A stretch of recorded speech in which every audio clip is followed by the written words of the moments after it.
ফ্রিজে অনেক দিন ধরেই মাটন কিমা রাখা ছিল। আজ তাই বিকালে বানালাম মাটন কাবাব। শীতকালে এরকম খাবার খেতে কিন্তু খুব ভালো লাগে। কিমার সাথে অ্যাড করলাম একটা পেঁয়াজ কুচি, আদা রসুন বাটা, ধনেপাতা, ধনে গুঁড়ো, গরম মশলা পাউডার, সল্ট, টারমারিক পাউডার আর একটা এগ ভেঙে দিলাম। আর বাইন্ডিংয়ের জন্য অ্যাড করেছিলাম আমি 2 চামচ গ্রাম ফ্লাওয়ার।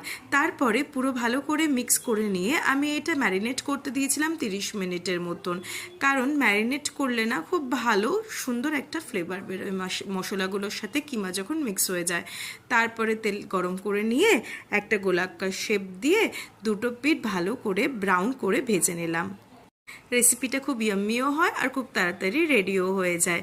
রেসিপিটা যদি ভালো লাগে তাহলে প্লিজ লাইক, কমেন্ট, শেয়ার আর চ্যানেলটা সাবস্ক্রাইব করো।